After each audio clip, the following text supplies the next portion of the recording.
सुप्रभात सुप्रभात प्यारे प्यारे बच्चों, मैजिक स्टडी यूपी में आप सभी का मनीष सर के द्वारा तहे दिल से स्वागत, अभिनंदन, मेरा प्यार भरा सबको नमस्कार।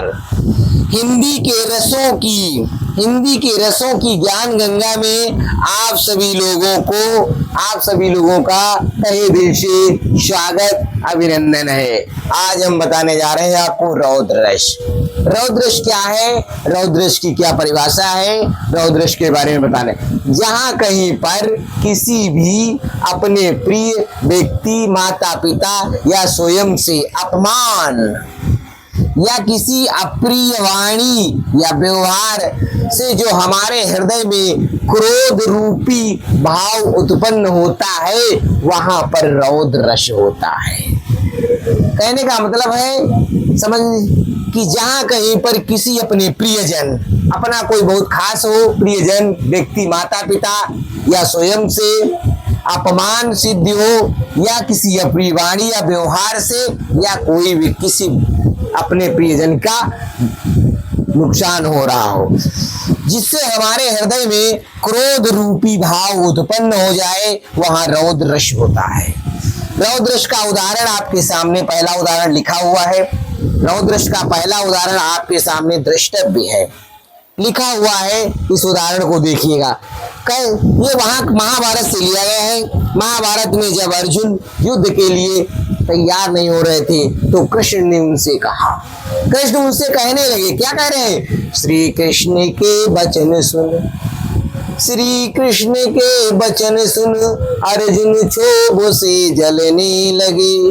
श्री कृष्ण के वचन सुन, अर्जुन क्षोभ से जलने लगे। सब शील अपना भूल कर, सब शील अपना भूल कर, कर तल युगल मलने लगे, कर तल युगल मलने लगे।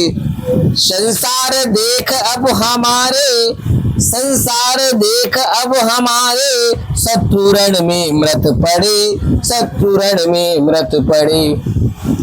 करते हुए यह घोषणा, करते हुए यह घोषणा, वो हो गए उठकर खड़े, वो हो गए उठकर खड़े।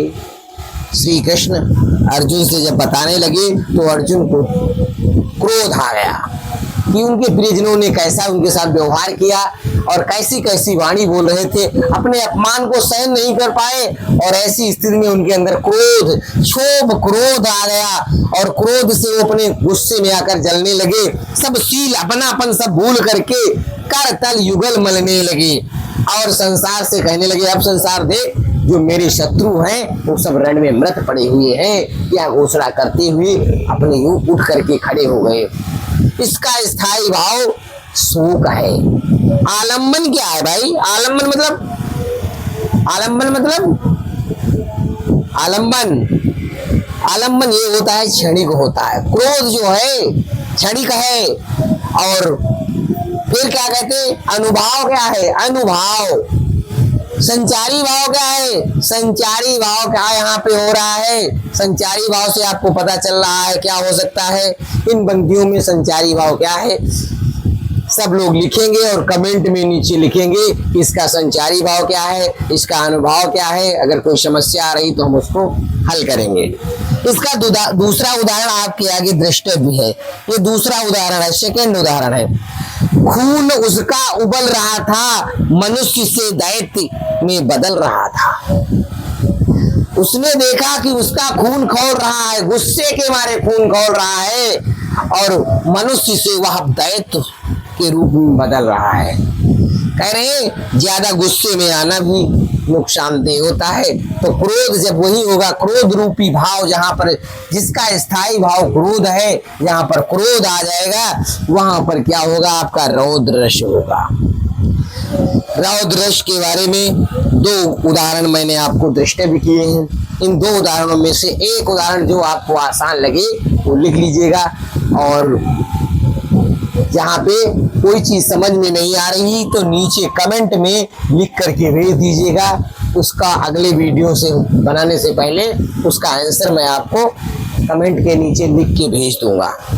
ओके, अगर ये क्लास रसों की आपको अच्छी लगी है तो इसको लाइक करें, सब्सक्राइब करें, ज़्यादा से ज़्यादा लोगों में शेयर करें, जिससे लाइक और शेयर से हमको थोड़ा अच्छा फील होता है और लय मिलता है, लय आ जाती है, पढ़ाने में एक रोचकता उत्पन्न हो जाती है। धीरे धीरे रसों की श्रृंखला में रस जो है अपने अंतिम चरणों की तरफ जा रहे हैं। इसके बाद रसों की श्रृंखला समाप्त हो जाएगी और फिर अगला विषय आपका आएगा जो है वो समास या संधियां पढ़ाएंगे। बड़े आनंद के साथ इनको लीजिएगा। रस का मतलब ही होता है आनंद। जो आनंद के साथ इस चीज का अध्ययन करोगे तो बड़ी आसानी से समझ में आ जाएगी। और थैंक यू क्लास, अच्छी लगी हो तो शेयर लाइक करिएगा। Bye bye.